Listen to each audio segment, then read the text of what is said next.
Your burger is served. And this is our finest Pepsi Zero Sugar.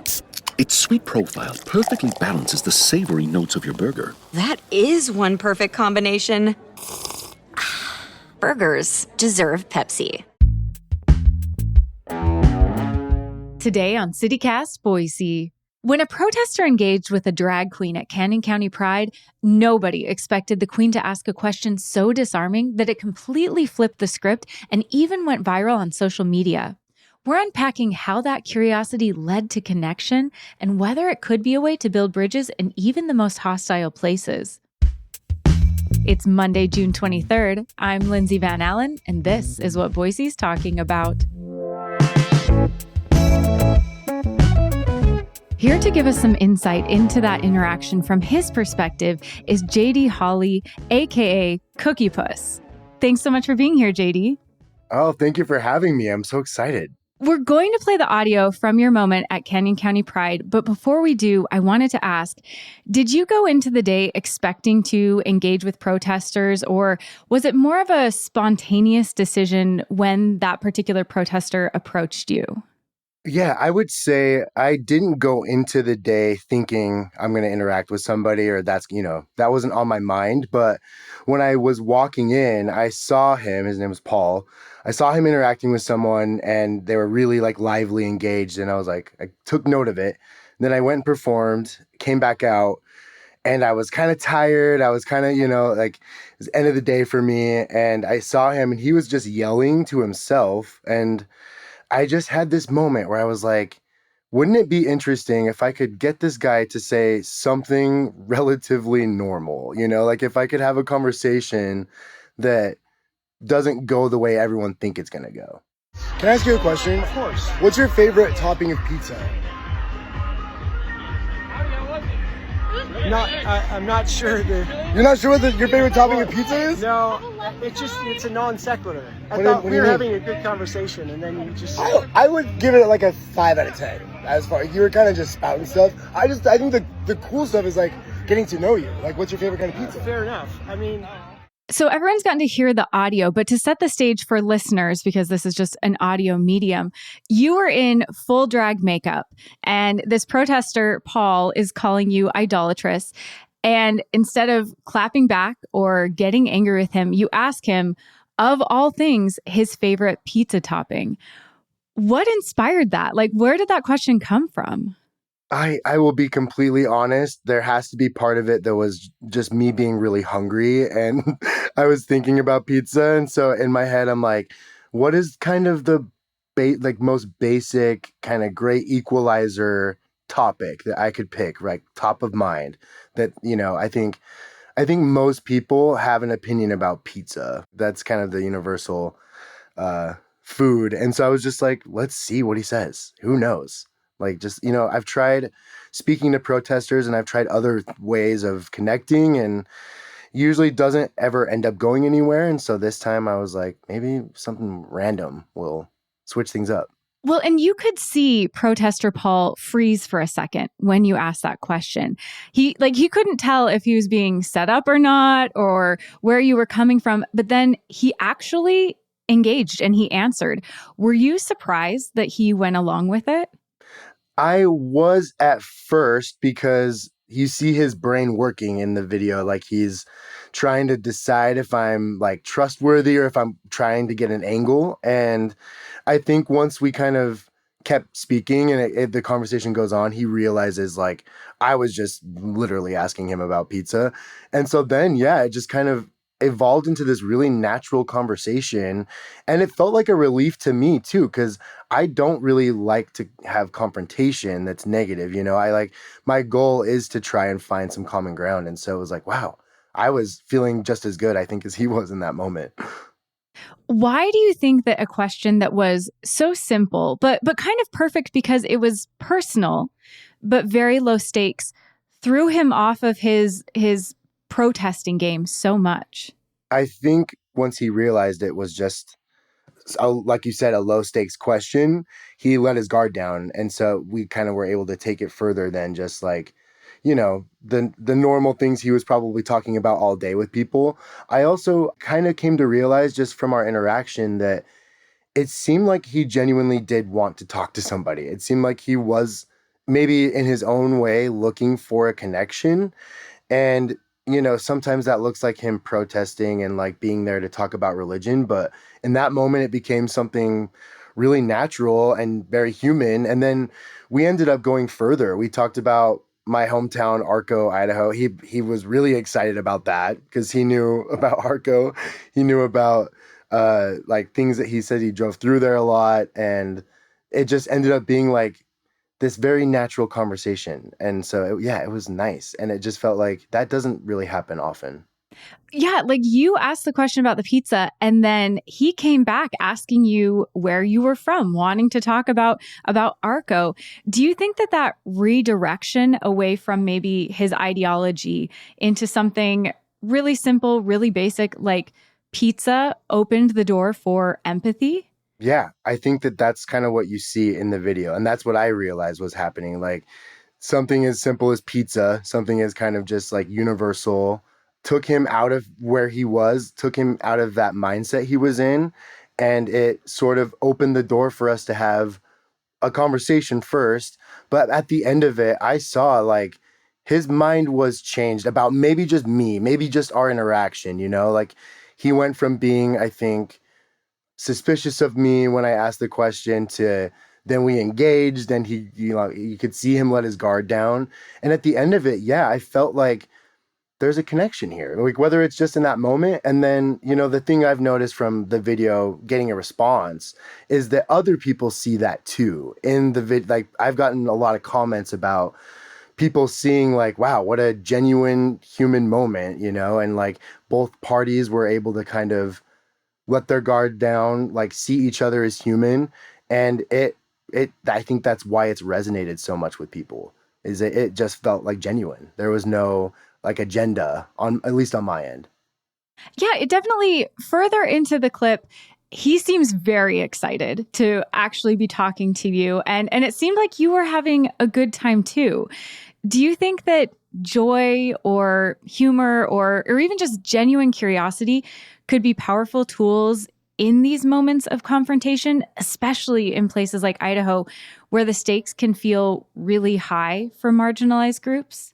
Yes, I think for me, this felt like the kind of breakthrough moment for me. Like if you just can find a way to connect with someone, even though you both disagree with each other, or, like there's so many times where I've interacted with protesters and it's not been very well received, and it can feel negative and scary. And a lot of people have really scary interactions with these people. But I think for me, it felt like, wow, this is one way. Maybe it won't always work, but it feels like kind of an aha moment for me. Like if you just can approach something, with a genuine like you said, genuine curiosity, just an openness to maybe discover something that maybe my preconceived notion of this guy, was changed a little bit in that moment, because I thought this is someone who is obviously very different from me. He definitely has, opinions about my life,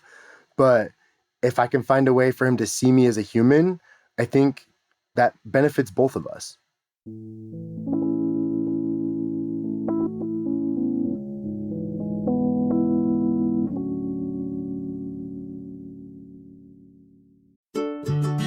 Need a reset or just a chance to slow down? Trade the traffic and to-do lists for a glass of wine and an open sky at Walla Walla. Just a scenic 4-hour drive from Boise, this peaceful destination in the heart of the Pacific Northwest offers a true escape from your hectic schedule. You'll have the opportunity to wander through more than 130 wineries nestled among golden hills and vineyards, and then cozy up in a tasting room. You can stroll through the charming historic downtown by day, and at night, dine al fresco on meals made by celebrated chefs from fresh ingredients grown just down the road on local farms. Come discover why Walla Walla is one of the Pacific Northwest's best-kept secrets. You don't have to go far to feel far away. Plan your getaway at wallawalla.org today. This episode is sponsored by Babbel. Have you ever picked a vacation spot based on where you won't need a phrase book? With Babbel, the language barrier no longer has to hold you back. You can start speaking a new language with confidence thanks to Babbel's conversation-based techniques. which quickly teach you useful words and phrases about the things you actually talk about in the real world. Babbel has more than a dozen languages available for you to learn at your own pace, with material tailored to your individual proficiency level, interests, and time availability. I'm David Ploth, CEO of CityCast, and I've been learning Spanish with Babbel. What I really love about learning Spanish with Babbel is that it works with me where I am. The app and the website keep track of what I've learned. They help me review what I probably forgot from last time, and always is keeping me engaged with a new challenge based on actual conversations I might have in Spain or Mexico or Colombia, especially food conversations, because I love food conversations. So get talking with Babbel. I want you to learn another language, so I'm teaming up with Babbel to give you 55% off subscriptions, but only for CityCast listeners at babbel.com/CityCast. Get up to 55% off at babbel.com/CityCast, spelled BABBEL.com/CityCast. Babbel.com/CityCast. Rules and restrictions may apply.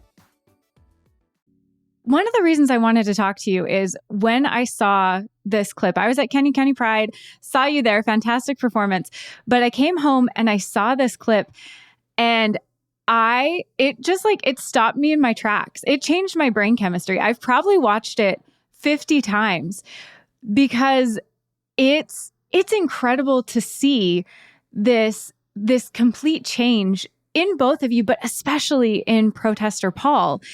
And it really got me thinking and reflecting on my approach and how I interact with protesters or people who I know going into an interaction, we probably don't see eye to eye.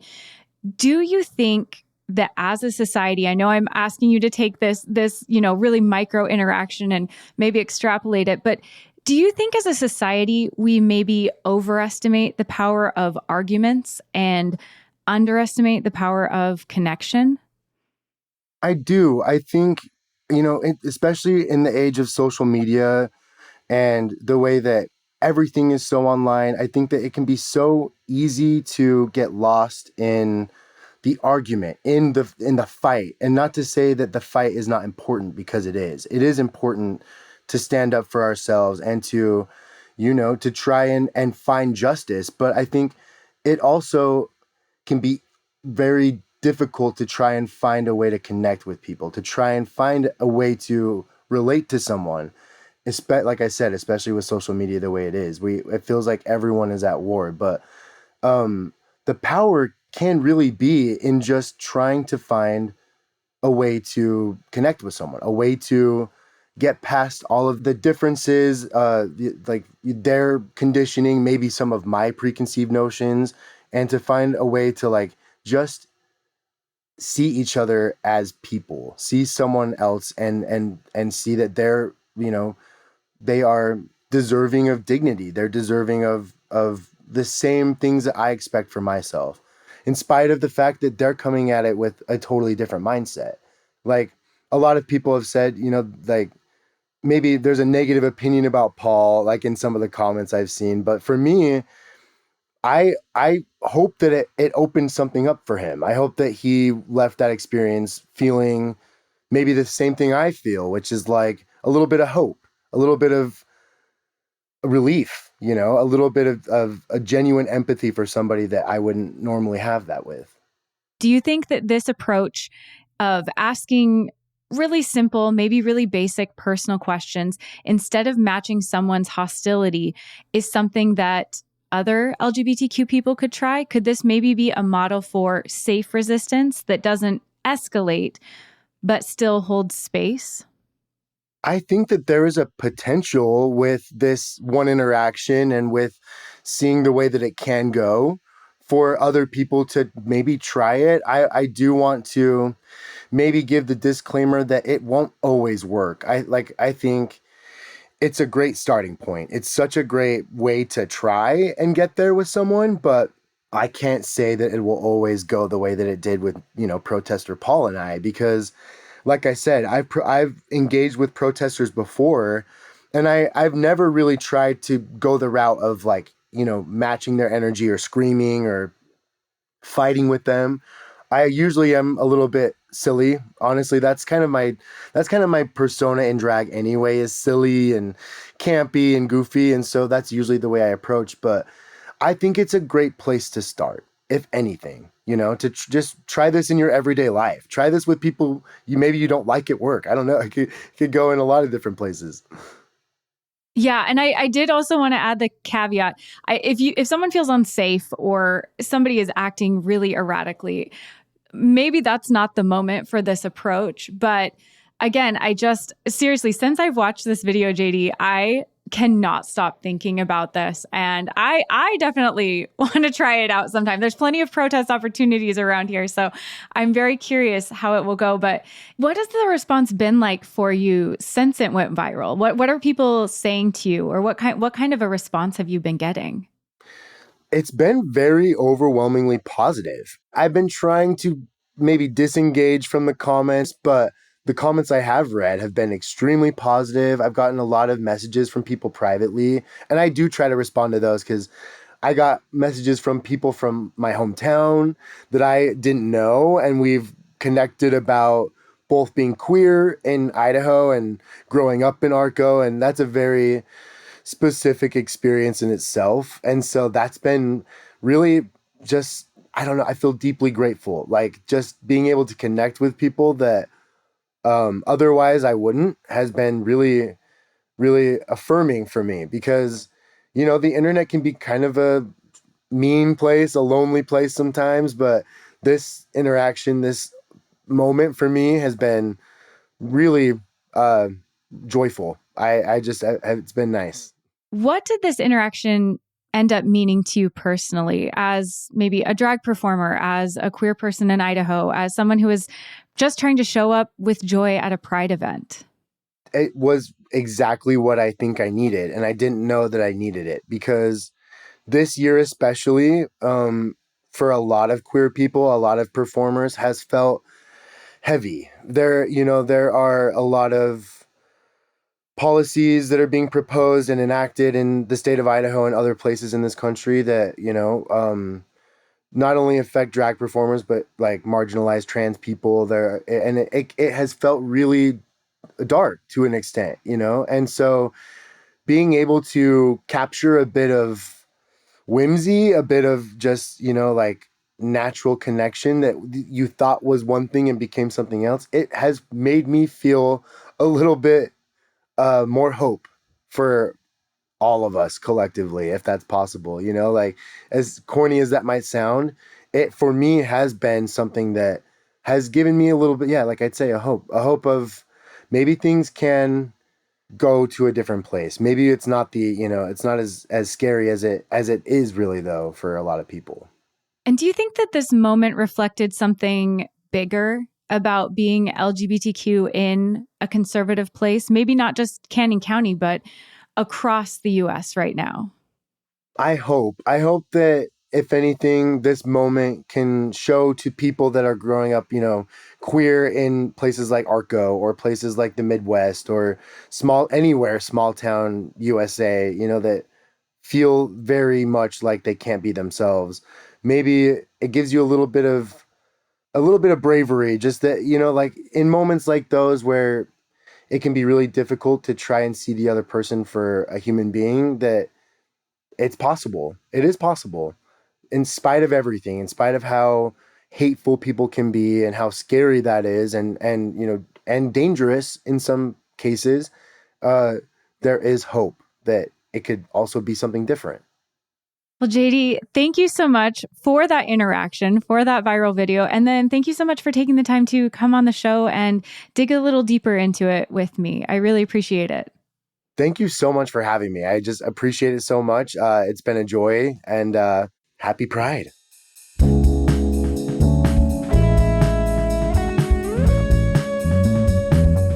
That's all for today here on CityCast Boise. If you enjoyed the episode, make sure and tell your friends about the show. We'll be back tomorrow morning with another great local story. Catch you then.